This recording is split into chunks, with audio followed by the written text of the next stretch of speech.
Hello students, আজকে আমরা material handling এর ওপর ক্লাস করব। তো মেটেরিয়াল হ্যান্ডলিং ইকুইপমেন্টসে আমরা অলরেডি দুটো ক্লাস করে ফেলেছি ইন্ট্রোডাকশনের ওপর। তো আজকে ইন্ট্রোডাকশনের ওপর আমাদের লাস্ট ক্লাস। তো এখানে আমরা যা যা অবজেক্টস এখন পর্যন্ত দেখেছি, আজকে একটা ইম্পর্টেন্ট যে পয়েন্ট সেটা রয়েছে characteristic and classification of materials. Material handling এ যেসব মেটেরিয়ালস নিয়ে আমরা কাজ করব, সেই মেটেরিয়ালের ক্লাসিফিকেশন এবং ক্যারেক্টারিস্টিক্স কি আছে, ওকে, তো সেটা নিয়ে আজ আলোচনা করব। তো এখানে দেখো, মেনলি যে যে মেটেরিয়ালগুলো আমরা ইউজ করছি, সেই মেটেরিয়ালগুলো কি ফর্মে থাকতে পারে। তিনটে থেকে চারটে সাধারণত ফর্মে থাকে। যে চারটে ফর্মস কি কি আছে তোমরা দেখে নাও। দেখো, ফার্স্টে আছে গ্যাসিয়াস। ফার্স্ট গ্যাসিয়াস ফর্মে হতে পারে মেটেরিয়ালটা, অথবা লিকুইড ফর্মে হতে পারে। Second thing, liquid form. Third যেটা হচ্ছে সেটা হচ্ছে semi liquid form, and fourth হচ্ছে সলিড ফর্ম। তো gaseous state, liquid state, semi liquid মানে কিছুটা পার্ট সলিড কিছুটা পার্ট লিকুইড, ঠিক আছে, অথবা ফুললি সলিড। তো এই চারটে ফর্মে কিন্তু মেটেরিয়াল থাকতে পারে। এবার এই চারটে ফর্মের মধ্যে গ্যাসিয়াস যে মেটেরিয়ালগুলো আর রয়েছে, গ্যাসিয়াসের মধ্যে কিন্তু আবার দুটো ভাগ হয়। একটা হচ্ছে হাই প্রেশার গ্যাস, আর একটা হচ্ছে লো প্রেশার গ্যাস, ঠিক আছে। তো হাই প্রেশার কখন বলবো? হাই প্রেশার গ্যাস মেটেরিয়াল আমরা বলবো হচ্ছে, এই দেখো, হাই বলতে এখানে 25 psi অ্যান্ড মোর। যখন 25 psi, psi এর অর্থ হচ্ছে পাউন্ড পার স্কোয়ার ইঞ্চ, মানে প্রতি স্কোয়ার ইঞ্চে কত পাউন্ড বল পড়েছে, সেই বলটার অ্যামাউন্ট এখানে হচ্ছে 25, ঠিক আছে। তো 25-এর ওপরে যদি যায় নাম্বারটা, 25 psi এর উপরে, তাহলে আমরা সেটাকে বলবো হাই প্রেশার, ঠিক আছে, হাই প্রেশার গ্যাস।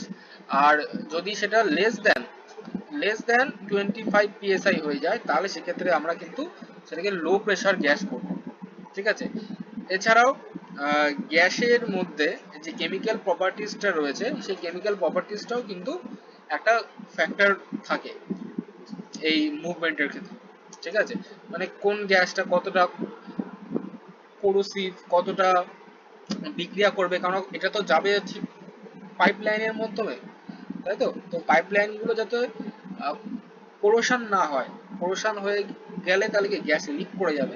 তো সেইগুলো ডিপেন্ড করছে এর ভেতরে আমি কি মেটেরিয়াল রাখছি, কি তার কেমিক্যাল প্রপার্টিস রয়েছে, এবং সেটা কি রকম বিক্রিয়া করতে হবে সেটা আলাদা, ঠিক আছে, কিন্তু সেটাকে মাথায় রাখতে হবে।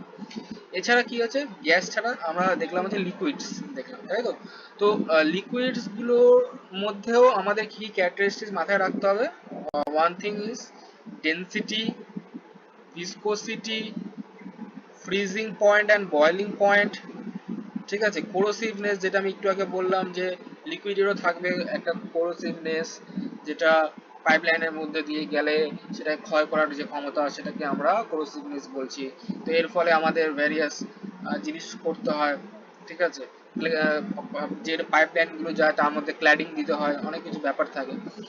তো কোরোসিভনেসটা থাকবে। এছাড়া টেম্পারেচার কত আছে, ইনফ্লেমেবিলিটি, মানে দাহ্য কিনা, যেটা যাচ্ছে সেটা, যে লিকুইড যদি কেরোসিন হয়, কেরোসিন তো সেটা কিন্তু দাহ্য, এটা হচ্ছে ইনফ্লেমেবিলিটি। তো এগুলো রয়েছে। তো কমন লিকুইডস কি কি হতে পারে? কমন লিকুইডস দেখো, ওয়াটার, মিনারেল অয়েল, ঠিক আছে, ওয়াটার, মিনারেল অয়েল, অ্যাসিডস, অ্যালকালাইজ, মানে ক্ষার জাতীয় জিনিসপত্র, কেমিক্যালস যে কোনো। এক্সাম্পল অফ সেমি লিকুইড, যদি এবার এবার এতক্ষণ আমরা দেখলাম লিকুইড, এবার সেমি লিকুইড কি হতে পারে? মানে কিছুটা সলিড কিছুটা লিকুইড, যেমন স্লারি। মানে হচ্ছে গিয়ে যখন কোনো স্টিল ফ্যাক্টরিতে যখন স্টিল তৈরি হয়ে যায়, তার আলটিমেটলি যে জিনিসটা থাকে সেটা হচ্ছে স্লারি বলি, ঠিক আছে। স্লারিতে অনেক সময় স্ল্যাগ যে, মানে যেটাকে ইমপিওর সাবস্ট্যান্স মিশে থাকে, ঠিক আছে, সেটাকেও কিন্তু স্লারির আন্ডারে ফেলা হয়। মানে যেগুলো বর্জ্য পদার্থ বাইরে ফেলে দিচ্ছি আমরা, সেটা কিন্তু কাইন্ড অফ স্লারি। এছাড়া সোয়েজ, সোয়েজ বলতে গিয়ে তোমরা বুঝতে পারছো যেটা আহ, দূষিত পদার্থ সোয়েজ, মানে আবর্জনা, হ্যাঁ নোংরা আবর্জনা এগুলো পচিয়ে যে মাধ্যমে পাঠানো হয়, ঠিক আছে।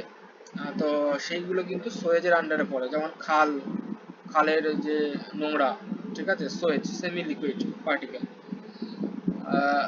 এছাড়া আমাদের শহরতলি অঞ্চলে যে মলমূত্র যেখানে থাকছে, যেখানটা সোয়েজ অঞ্চলে স্টোর হয়, সেখান থেকে সেটাকে ট্রান্সফার করার জন্য যে মেশিন আর ইকুইপমেন্টস ইউজ করা হয় সেগুলো সোয়েজের ইউজ করা হয়। তো সেখানেও কিন্তু স্লোয়েজটা থাকছে, তো এটাও সেমি লিকুইড। যেটা স্লাজ, তো আমি বললাম একটু আগে, স্লাজ মাড মানে মাটি কাদা, যেটা পাল্প হতে পারে। পাল্প মানে হচ্ছে গিয়ে ধরো ফল মূল দিয়ে একটা পেস্ট করে যেটাকে আমরা জ্যাম জেলিতে ইউজ করি, তো যখন ওটা তৈরি হয় প্রসেস ইন্ডাস্ট্রিতে পাল্প, সে পাল্প কিন্তু কাইন্ড অফ সেমি লিকুইড। এছাড়া পেস্ট, যে কোনো পেস্ট হতে পারে, টুথপেস্ট, তো এই যে জিনিসগুলো এগুলো কিন্তু সেমি লিকুইড, ঠিক আছে। তো নেক্সট থিং, মানে এগুলো আমরা দেখে গেলাম, সেমি লিকুইড, লিকুইড এগুলো দেখলাম। এবার গ্যাসেস সাধারণত কিভাবে মানে কনভে হয়, কিভাবে যায়। তো সাধারণ গ্যাসেস যে মেটেরিয়াল গুলো থাকবে, they are handled in tight and wire required pressure resisting containers, ঠিক আছে। তার মানে টাইট রাখা হবে একটা কোনো প্রেসার, একদম হাই প্রেসারের ভেতরে, কন্টেনার্স এর ভেতরে টাইট রাখা হবে যাতে হাই প্রেসারে থাকে।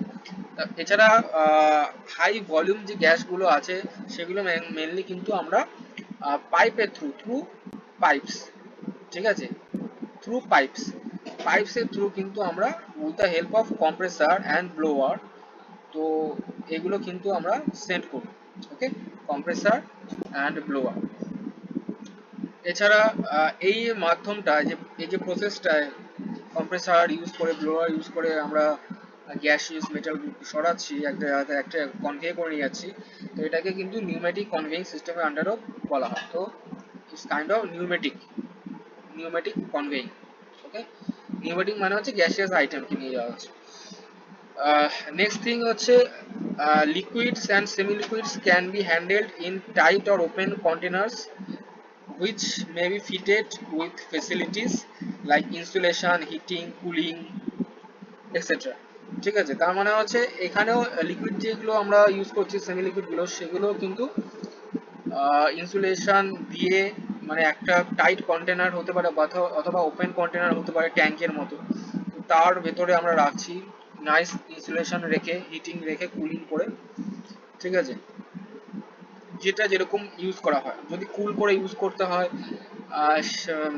সেরকম লিকুইড কুলিং জায়গাতে স্টোর হবে, ঠিক আছে। যেখানে হিটিং টাকে কন্ট্রোল করতে হয় সেখানে আলাদা রকম ইউজ করতে হবে। তো ডিপেন্ড করছে কিরকম আমি লিকুইড সেখানে রাখছি, লিকুইড বা সেমি লিকুইড আমি রাখছি। তো এটাও কিন্তু জেনারেলি কনভের্ট হয় পাইপের থ্রু, এবং এই যে পাইপের থ্রু যে এটা কনভের্ট হচ্ছে, এটা কি ইউজ করা হচ্ছে, সুইটেবল পাম্পস, ওকে, এটা মনে রাখতে হবে। পাম্পস কিন্তু হ্যান্ডেল করছে লিকুইড এবং সেমি লিকুইড, আর কম্প্রেসার অ্যান্ড ব্লোয়ার্স এরা কিন্তু এমনি গ্যাসিয়াস আইটেমকে ট্রান্সপোর্ট করতে সাহায্য করছে, ওকে।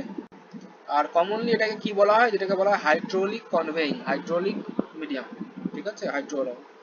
তো হয়ে গেল, নিউমেটিকটা আমরা দেখলাম, নিউমেটিক গ্যাসিয়াস এবং লিকুইড হচ্ছে হাইড্রোলিক কনভেইং। নেক্সট থিং হচ্ছে সলিড। সলিড মেটেরিয়াল গুলোকে মেনলি ইন্ডাস্ট্রিতে আমরা যেভাবে হ্যান্ডেল করি সেটাকে সাধারণত দুটো মেথডে হ্যান্ডেল করা হয়। One is unit load method আর second one is bulk load method, বা মেটেরিয়ালস বলছি, মানে যেটা বেশি পরিমাণে সংখ্যক জিনিসকে আমরা বাল্ক লোড বলছি, প্রচুর পরিমাণে প্রচুর জিনিস, that is bulk. And unit load মানে হচ্ছে ছোট, ঠিক আছে, ছোট লোডকে আমরা ইউনিট লোড হিসাবে ধরছি। তো one thing is unit load and second one is bulk load, okay, এই দুটো। Now what is unit load? So unit loads are formed solids of various sizes, shapes and weights, মানে এটা একটা kind of solid যেটার various size and shape হতে পারে, wait various রকমের হতে পারে। These are counted by number of pieces like machine parts, molding boxes, fabricated items, ঠিক আছে? মানে এটা গোনা যায়, ঠিক আছে, গুনে গুনে রাখা যায়। ধরো আমি একটা মেশিন পার্ট নিচ্ছি, তো এটা একটা ইউনিট লোড, এটা একটা ইউনিট, একটা মেশিন, ঠিক আছে। অথবা মোল্ডিং বক্স মানে একটা বক্সের মধ্যে ধরো তিনটে অবজেক্টকে রেখে আমি বক্স বাই বক্স এটাকে ট্রান্সফার করছি, তো ওই এক একটা box will be one unit load, ঠিক আছে। টার্গেটেড গুডস লাইক, এবার কি এর মধ্যে কি কি রাখা যায়, যেমন কন্টেনার্স রাখা যায়, ব্যাগ রাখা যায়, প্যাকস অফ পিসেস লাইক, তারপরে প্যাকেটেড আইটেম যেগুলো, ঠিক আছে, সেগুলো রাখা যায়। Materials which are handed in mass like forest products, logs, মানে ফরেস্টেরও যেটা আইটেম রয়েছে না, গাছ কেটে নিয়ে আসা, গাছগুলোকে দেখবি গুড়িগুলোকে কেটে একটা তিনটে বা চারটে গুড়ি একসাথে বেঁধে একটা ইউনিট হিসাবে ওটাকে কিন্তু ট্রান্সফার করা হচ্ছে। তো স্ট্রাকচারাল আইটেমসও হতে পারে, ঠিক আছে। তো this all are examples of unit load. তো ইউনিট লোড হচ্ছে গিয়ে একটা লোড হতে পারে একটু যদি কোনো বড় মেশিন হয় তো একটা মেশিনকে আমরা ইউনিট লোড বলতে পারি, অথবা ইউনিটাইজড লোড যেটা, তার মানে হচ্ছে চারটে আইটেমকে একটা বাক্সের মধ্যে রেখে সেই বাক্সটাকে অ্যাজ এ ইউনিট লোড ধরে পর পর পর পর আমরা ইউজ করছি, ঠিক আছে। তো সেই জিনিসটাই কিন্তু আমরা ইউনিট লোড বলতে পারি। ওকে, তো এটা গেল ইউনিট লোড।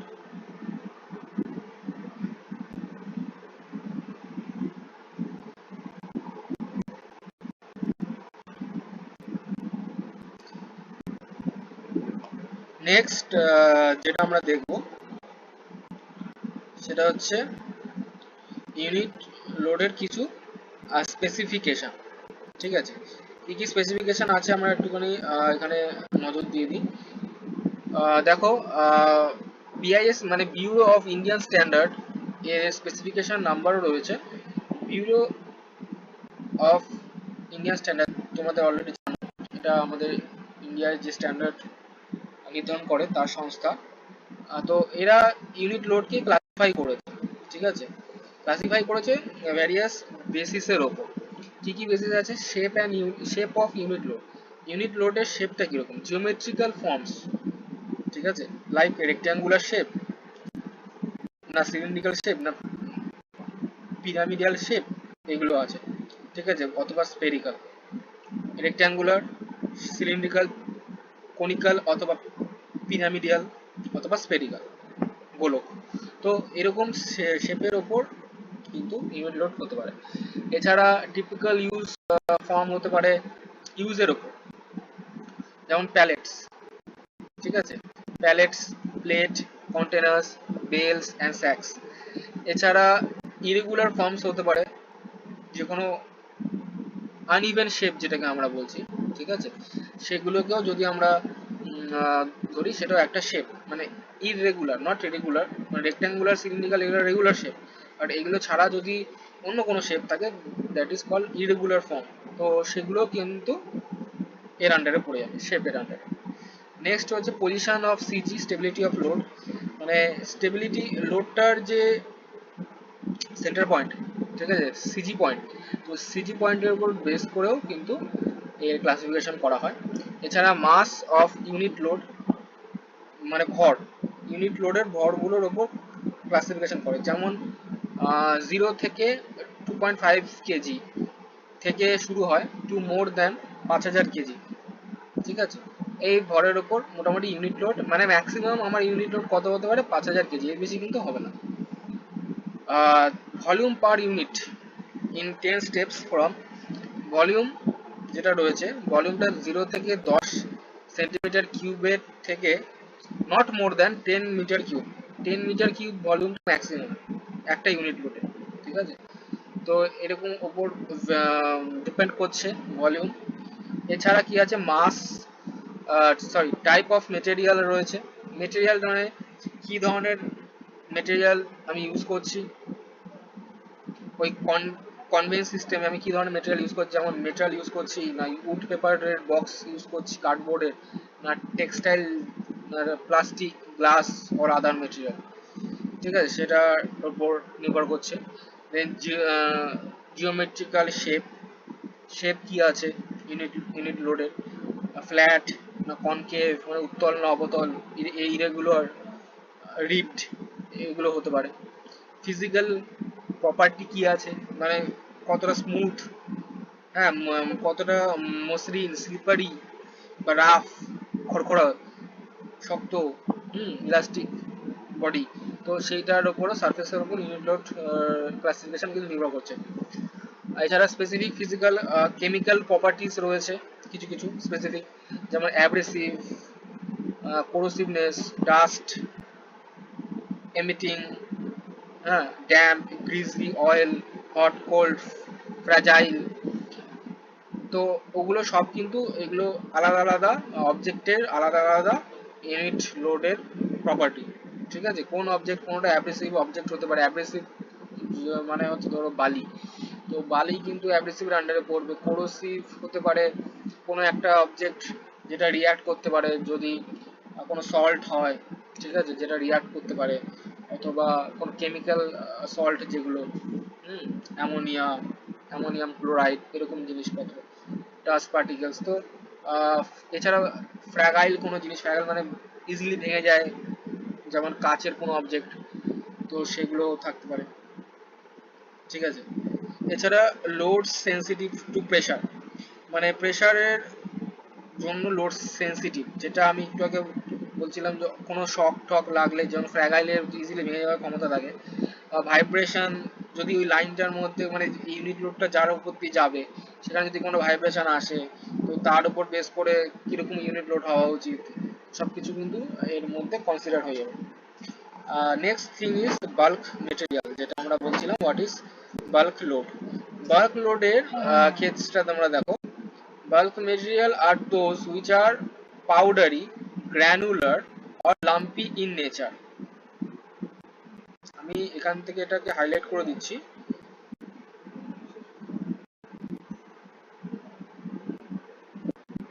আমি আপাতত এতটুকু হাইলাইট করলাম।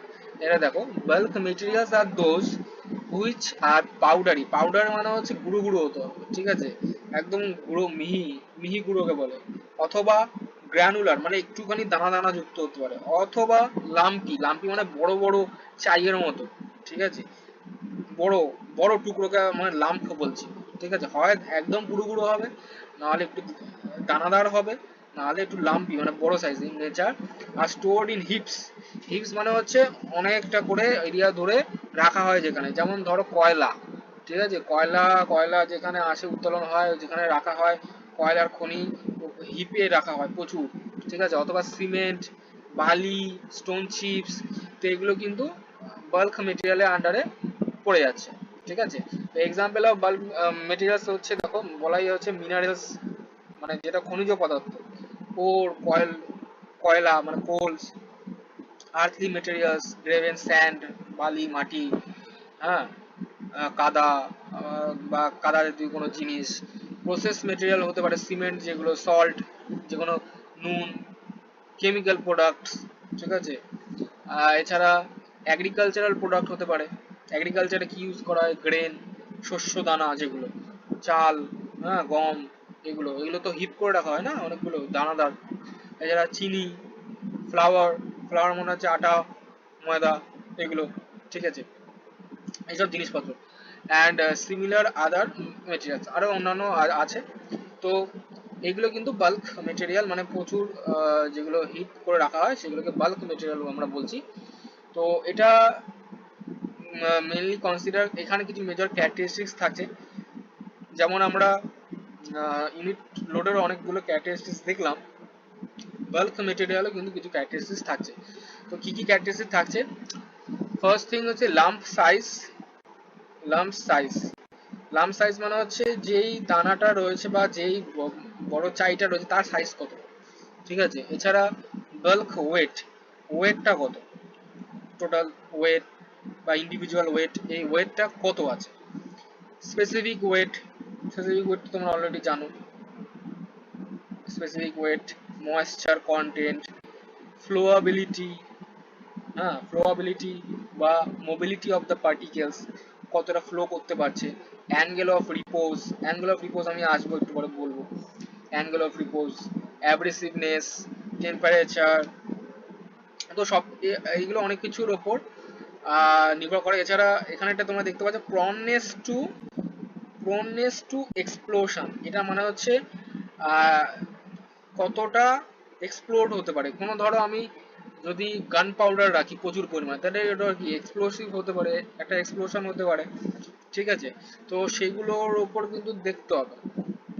এছাড়া টেম্পারেচার কত, ফিউমিং অথবা ডাস্টিং কতদিন রাখা যাবে, এগুলো সব কিছুর উপর ডিপেন্ড করে রাখা হয়। দেখবে কয়লা খনিতেও যখন কয়লা উত্তোলন করে রাখা হয়, দেখবে কয়লার মধ্যেও ফ্রিকশনে ধোঁয়া বেরোয়, আগুন ধরে যায় অনেক সময়। তো ডিপেন্ড করছে এগুলো কতটা পরিমাণে রাখা যুক্তিসঙ্গত, ঠিক আছে। একটা নির্দিষ্ট অ্যামাউন্টের উপরে যদি রাখা হয়, সেক্ষেত্রে ফ্রিকশনে বা গরমের টেম্পারেচারে কিন্তু ওখানে আগুন ধরে যেতে পারে। তো নির্দিষ্ট অ্যামাউন্ট সবসময় মাথায় রাখতে হবে যে একটা ইভেনলি ভাবে ডিস্ট্রিবিউটেড করে ঠিক মতো যেন রাখা যায়। তো এবার আমরা লাম্প সাইজ, যেটা one of the important thing, যে লাম্প সাইজটা আমরা কিভাবে মেজার করব। ওকে, লাম্প সাইজ কিভাবে আমরা মেজার করব। তো ধরে নাও সাইডে তোমরা দেখতেই পাচ্ছ এখানে এখানে একটি পার্টিকেল রয়েছে, ঠিক আছে, সাইজ অফ এ পার্টিকেল। আমি ধরে নিলাম টোটাল লেন্থ এটার এ। ওকে, এ হচ্ছে মানে এটা হচ্ছে ডায়াগোনাল সাইজ, মানে কর্ণ যদি আমি টানি অবজেক্টটা, তো ডায়াগোনাল সাইজ হচ্ছে এ।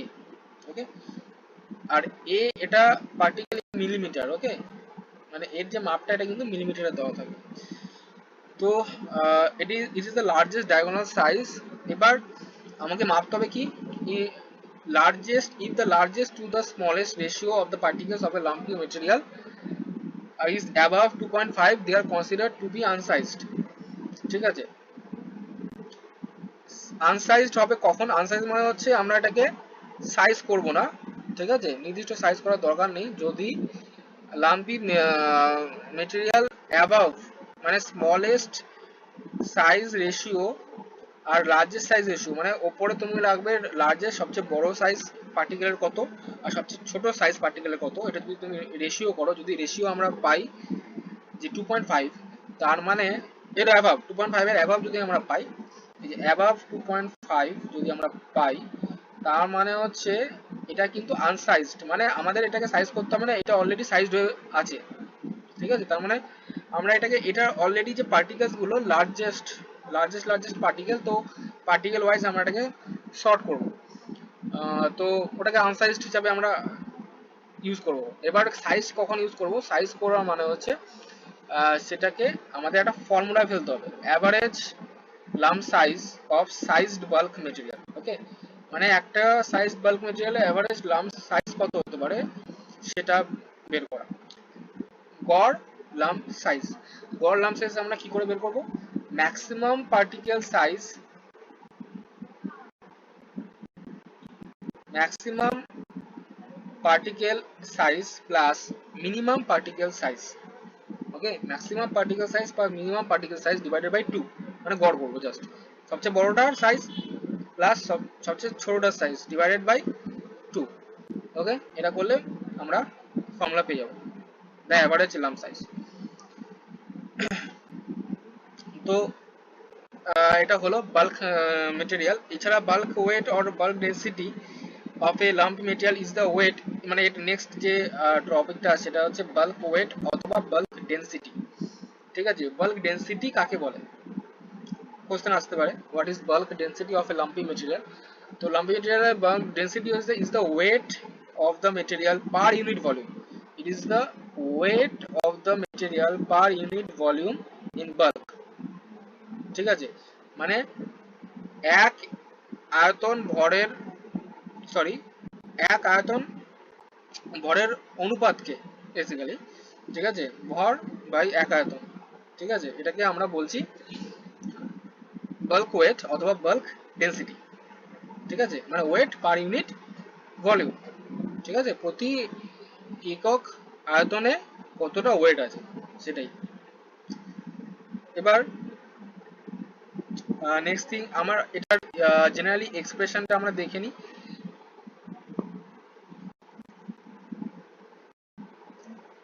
এক্সপ্রেশনটা হচ্ছে কেজি পার মিটার কিউবে আমরা এটাকে মাপি, ঠিক আছে। মিটার কিউব হচ্ছে আয়তনের ইউনিট আর কেজি হচ্ছে ওয়েটের ইউনিট, ওকে। তো আমরা বাল্ক ডেনসিটি যেটা মেজার করি সেটা KG per metre cube. Next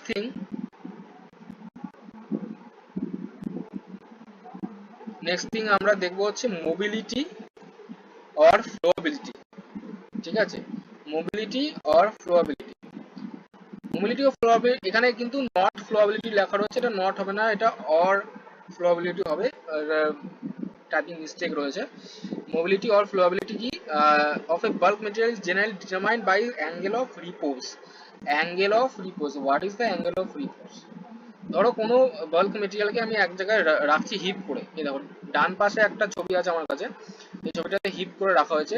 এগুলো যে কোনো দেখবে যখন বালি রাখা হয় বা কিছু স্ট্যাক করে রাখা হয়, সেগুলো এরকম একটা হিপ হয়ে যায়, ঠিক আছে। তো হিপের এই যে অ্যাঙ্গেলটা জেনারেট করছে এই বেসের সাথে এর ম্যাক্সিমাম যে এজ, এটা যে অ্যাঙ্গেলটা জেনারেট করছে সেটাকেই কিন্তু আমরা বলছি angle of repose, okay. Angle of repose, তো অ্যাঙ্গেল অফ রিপোজ যত লেস থাকবে, মনে রাখবে the flowability will be higher. এই যে less the angle the flowability higher is the flowability. এই এটা যত কম থাকবে এটা তত ফ্লো করতে সুবিধা হয়, ঠিক আছে, ফ্লো হবে। আর নাহলে যত অ্যাঙ্গেল বেশি থাকবে তত ফ্লোয়াবিলিটি কমে যায়, ঠিক আছে। মানে এটা স্ট্যাক করা, যদি আমি স্ট্যাকিং করি তাহলে আমি অ্যাঙ্গেল অফ রিপোজটাকে বাড়াবো, আর আমি যদি এটাকে ফ্লোতে ইউজ করি, মানে ফ্লো করানোর জন্য ইউজ করি, সেক্ষেত্রে আমাকে কিন্তু অ্যাঙ্গেলটাকে কমাতে হবে, ওকে। তো এটা মনে রাখবে। জেনারেলি এটা অ্যাঙ্গেল অফ রিপোজ এটাকে ফাই দিয়ে আমরা ডিনোট করি, ঠিক আছে, এটা মনে রাখবে। আর এবার এসে যাও নেক্সট ইম্পর্টেন্ট টার্মে, সেটা হচ্ছে classification codification of bulk material based on the lump size, flowability, abrasiveness, bulk density and various other characteristics specified by BIS, ঠিক আছে। ব্যুরো অফ ইন্ডিয়ান স্ট্যান্ডার্ড কিছু স্পেসিফিকেশন করে দিয়েছে। এবার কোডিফিকেশন রয়েছে। বাল্ক মেটেরিয়াল যখন তোমার কাছে আসবে না, অনেক সময় তুমি দেখতে পাবে যে তার বডিতে, বা যখন বাল্ক মেটেরিয়াল আসছে পুরো স্ট্যাক করা রয়েছে, সেটা কিছু কোড থাকে, ঠিক আছে। এই যে codification of bulk material, okay, এটা কিসের কিসের উপর ডিপেন্ড করছে, that is depending on lump size, probability, abrasiveness, আরো অনেক কিছু, ঠিক আছে।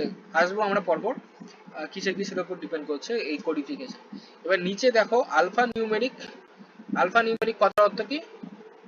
তার মানে হচ্ছে নাম্বার এবং ডিজিটস, ঠিক আছে। আলফাবেটস থাকবে এবং নাম্বার থাকবে, ঠিক আছে, 1 2 3 4, মানে আলফাবেটস, আলফাবেটস মানে A to Z এরকম। তো এদের মিক্স যে সিস্টেম, দ্যাট কোড, এই কোডটা ইউজ করা হবে।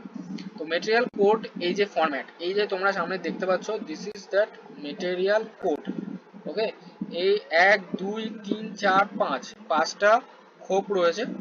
এই পাঁচটা খোপের মধ্যে ফার্স্ট, একদম আমি যদি লেফট সাইড থেকে শুরু করি, বাঁ দিকে ফার্স্টে কি আছে, ওয়ান অ্যালফাবেট, এখানে একটা অ্যালফাবেট থাকবে, that is A to G, A to G এর মধ্যে থাকবে, that is specifying lump size.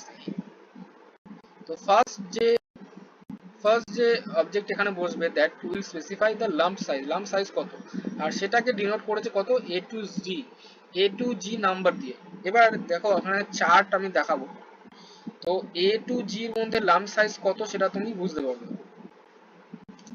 এই যে দেখো এখানে আমার কাছে একটা টেবিল রয়েছে বাল্ক মেটেরিয়ালের, এখানে দেখো লাম্প সাইজ, মেটেরিয়াল ক্যারেক্টারিস্টিক্স এর মধ্যে, আর ক্লাস, এই ক্লাসের আন্ডারে দেখো A B C D E F G এরকম করে ক্লাসিফিকেশন করা হয়েছে। মানে A ক্লাস যারা, তাদের আমরা কিসের আন্ডারে ফেলছি, ডাস্টি মেটেরিয়াল বা সিমেন্ট হতে পারে, মানে সিমেন্ট ইজ এর এক্সাম্পল, ওকে। হ্যাঁ, ডাস্টি মেটেরিয়াল। তো এবং সেটার যে ম্যাক্সিমাম এর ভ্যালু, দ্যাট উইল বি কত, that will be up to 0.05 millimetre, ঠিক আছে। মানে একদম গ্র্যানুলার, মানে একদম পাউডারি ফর্মেশন যেটাকে আমরা বলছি, দ্যাট ইজ ক্লাস এ, সবচেয়ে হাইয়েস্ট ক্যাটাগরি। দেন ফাইন পাউডার্ড মেটেরিয়াল, মানে ওর থেকে একটুখানি মোটা, ঠিক আছে, দ্যাট ইজ স্যান্ড, ঠিক আছে। স্যান্ড মানে বালি, বালি হচ্ছে বি দিয়ে এখানে, মানে বি ফর পাউডার্ড মেটেরিয়াল, একটু মোটা, মানে ডাস্টি থেকে, ডাস্ট মানে কি, মানে ধুলোতে মিশিয়ে দেওয়া একদম সেরকম, ওটাকে বলছি ডাস্টি। আর পাউডার মানে একটুখানি দানাদার, হালকা হালকা, মানে পুরো দানাদার না, হালকা পাউডারের মতো। নেক্সট হচ্ছে গ্রানুলার বা গ্রেন, যেটা গ্রানুলার দানা দানা, সেটা সি দিয়ে, এটা small lump size iron or chip, ঠিক আছে। লার্জ যেগুলো যত নিচের দিকে জি এর দিকে আসবে তত বড়, মানে size that is over 500 millimetre, lump size এক একটা 500 মিলিমিটারের ওপরে, তো দ্যাট ইজ ভেরি লার্জ, তো জি। তো এরকম করে কিন্তু ক্যারেক্টারিস্টিক প্রত্যেকটা চার্ট আছে প্রত্যেকের, বা প্রত্যেক নির্দিষ্ট কোড আছে, এবং কোডের অনুযায়ী এখানে কিন্তু আসবে, ঠিক আছে, এখানে বসবে। তো এটা ফার্স্ট গেল, দ্যাট ইজ লাম্প সাইজ। দেন দেখো 1 to 5, এখানে এই সেকেন্ড খোপটাতে বসবে হচ্ছে 1 to 5 নাম্বার, দ্যাট ইজ ফ্লোয়াবিলিটি। ফ্লোয়াবিলিটি আমি যেটা বললাম একটু আগে, যে কতটা ফ্লো করতে পারে। তো ফ্লোয়াবিলিটির চার্ট দেখছি আমরা 1 to 5 এর মধ্যে 1 2 3 4 5, এবং কে কতটা ফ্লো করতে পারবে সেটা কিন্তু ফ্লোয়াবিলিটির আন্ডারে পড়ছে। এই যে দেখো এখানে এই দেখো ফ্লোয়াবিলিটির মধ্যে দেখো 1 2 3 4 and 5 রয়েছে, এখানে রয়েছে এই যে, ঠিক আছে। তো এইগুলো অ্যাঙ্গেল অফ রিপোজ যার 0 থেকে 20 ডিগ্রি, মানে কার কার হতে পারে, cement, dry sand, very flow, মানে অ্যাঙ্গেল অফ রিপোজ আমি বললাম অলরেডি, যত কম হবে তত হাই ফ্লো করবে তারা। আর যাদের অ্যাঙ্গেল অফ রিপোজ বেশি আসবে তাদের ফ্লোটা একটু কম হয়ে যাবে। অ্যাভারেজ ফ্লোয়িং, স্লাগিশ মানে উড চিপ, হ্যাঁ, ফাউন্ডি স্যান্ড, এরা খুব আস্তে ধীরে ফ্লো হয়, that is angle of repose greater than 40, তাদের একদম লাস্টে রাখা হয়েছে 5, ঠিক আছে। মানে সবচেয়ে ভালোকে 1 নম্বরে, সবচেয়ে খারাপকে 5 নম্বরে, ওকে, ঠিক এভাবে রাখা হয়েছে। দেন চলো আমরা দেখে নিই আফটার ফ্লোবিলিটি কি। তাহলে এটা গেল সেকেন্ড নাম্বার, কোডের সেকেন্ড নাম্বারটা। তারপরে যেটা আছে অ্যাব্রেসিভনেস আছে, ওকে। 3 নম্বরে অ্যাগ্রেসিভনেস আছে, যেটা 6 থেকে 9 এর মধ্যে নাম্বারিং করা রয়েছে। তারপরের খোপটায় রাখো বাল্ক ডেনসিটি রয়েছে, বাল্ক ডেনসিটিটাকে পড়লাম, তো বাল্ক ডেনসিটি রয়েছে দ্যাট, সেটা এইচ থেকে কে এর মধ্যে নাম্বারিং করা রয়েছে। আর লাস্টে যেটা খোপটা রয়েছে দ্যাট ইজ দ্য মিসলেনিয়াস, মানে এক্সট্রা জিনিস, এটা আলফাবেট এল থেকে জেড এর মধ্যে থাকে, সেটা এক্সট্রা কিছু যদি ইনফরমেশন দেওয়ার থাকে সেইটা ইনফরমেশন কিন্তু এর মধ্যে ঢুকবে। এবার চলো অ্যাব্রেসিভনেস, বাল্ক ডেনসিটি আর মিসলেনিয়াস ক্যারেক্টারিস্টিক্সটা আমরা একটুখানি দেখে নিচ্ছি কি কি আছে। ফ্লোয়াবিলিটিটা তোমরা দেখলে, এবার এরপরে দেখো অ্যাব্রেসিভনেসটা রয়েছে, দেন বাল্ক ডেনসিটি রয়েছে, and then after that miscellaneous কিছু ক্যারেক্টারিস্টিক্স কিন্তু রয়েছে। তো দেখো এখানে অ্যাব্রেসিভনেসটা রয়েছে 6 থেকে 9, মানে 6 7 8 9 এর মধ্যে নাম্বার দিয়েছে। তার মধ্যে নন অ্যাব্রেসিভ বা অ্যাব্রেসিভ কোনগুলো আছে, গ্রেন গুলো নন অ্যাব্রেসিভ। অ্যাব্রেসিভ মানে হচ্ছে ক্ষয় করার ক্ষমতা, যেটা ঘর্ষণে ক্ষয় হতে পারে বা অন্যকে ক্ষয় করতে পারে, তো সেগুলো কিন্তু অ্যাব্রেসিভ এর আন্ডারে পড়ছে। Very abrasive, sharp abrasive metal scraps, cuts belting of conveyor. এই যে শার্প মেটাল স্ক্র্যাপ যেগুলো, এগুলো কিন্তু কনভেয়ারে যদি ইউজ করা, সেখানে বেল্টকে কাট করতে পারে, তো সেগুলোকে একদম নিচে রাখা হয়েছে। এরকম নাম্বারিং দেওয়া রয়েছে, কোনটা কোনটা কিরকম অ্যাব্রেসিভনেস। বাল্ক ডেনসিটি যেটা রয়েছে, বাল্ক ডেনসিটি আমি যেটা বললাম, এখানে টন পার মিটার কিউব থেকে দেখানো যায়, ঠিক আছে, টন পার মিটার কিউব কত টনের আছে। তো সডাস্ট এগুলো রয়েছে। Bulk density H I J K এটা দিয়ে বোঝানো হচ্ছে, সবচেয়ে কম এইচ, সবচেয়ে হাইয়েস্ট কে, ঠিক আছে। ভেরি হেভি বাল্ক ডেনসিটি মানে প্রচুর ডেনসিটি বোঝাতে। হেভি যেমন আয়রন ওর এক্সাম্পল একটা, আর সবচেয়ে লাইট হতে পারে সডাস্ট। হচ্ছে কোনো গুঁড়ো জিনিস, লোহার গুঁড়ো হতে পারে, ডাস্ট হতে পারে, পার্টিকেলস হতে পারে, পিট কোক এদের গুঁড়ো, ঠিক আছে। এছাড়া মিসলেনিয়াস এর মধ্যে আমরা যেগুলো দেখতে পাচ্ছি, মিসলেনিয়াস এর মধ্যে হচ্ছে এল থেকে শুরু হয়েছে, up to Z, L M N N P ওপরে আপ টু জেড অব্দি গেছে। তো এল মানে হচ্ছে কি অ্যারেটস অ্যান্ড ডেভেলপস ফ্লুইড, তার মানে এটা ফ্লুইড তৈরি করতে পারে, মানে যদি রোটেশন পায়, ঠিক আছে, রোটেশন পেলে এটা ফ্লুইডের মতো বিহেভ করতে শুরু করে, ঠিক আছে, এরকম কোনো জিনিস যদি হয়। এছাড়া কন্টেন্স এক্সপ্লোসিভ, এম মানে হচ্ছে এক্সপ্লোসিভ, মানে যেটা বাস্ট করতে পারে সেরকম কিছু। এন ফর স্টিকি, স্টিকি মানে হচ্ছে আঠা আঠা জাতীয় কোনো জিনিস, যেটা আঠা হয়ে যেতে পারে, ঠিক আছে, লেগে যেতে পারে, যে সারফেসটা দিয়ে আমি এটাকে পাস অন করাচ্ছি তারও গায়ে লেগে যেতে পারে, ঠিক আছে। এছাড়া কন্টামিনেবল, ভ্যারিয়াস জিনিস রয়েছে, হাই কোরোসিভ, ঠিক আছে, প্যাক্স আন্ডার প্রেসার। তো আলটিমেটলি দেখো জেড এ রয়েছে এলিভেটেড টেম্পারেচার। তো টেম্পারেচারটা বাড়তে পারে এটা, ঠিক আছে। তো সেরকম লিখে দেয় যে কোডে এটার কিন্তু টেম্পারেচার বাড়তে পারে, ঠিক আছে। তো এরকম জিনিসপত্র যেগুলো এক্সট্রা মিসলেনিয়াস, এর কিছু এক্সাম্পল রয়েছে দিলাম। তো এরকম কোডিং থাকে, ঠিক আছে। ওই কোডগুলো দেখে তোমাকে বুঝতে হবে যে কিভাবে এটা হচ্ছে, ঠিক আছে। তো আজকে তোমাদের মেটেরিয়াল হ্যান্ডলিং এর ফার্স্ট যে চ্যাপ্টারটা যেটা ছিল ইন্ট্রোডাকশন, সেটা এখানেই শেষ হলো। নেক্সট দিন আমরা হার্স্টিং ইকুইপমেন্টস নিয়ে আমরা আলোচনা করব, ঠিক আছে। তো চলো এই যে এতটুকুই থাক। যদি তোমাদের কোথাও বুঝতে অসুবিধা হয় অবশ্যই কমেন্ট করো। চলো, ওকে, থ্যাংক ইউ।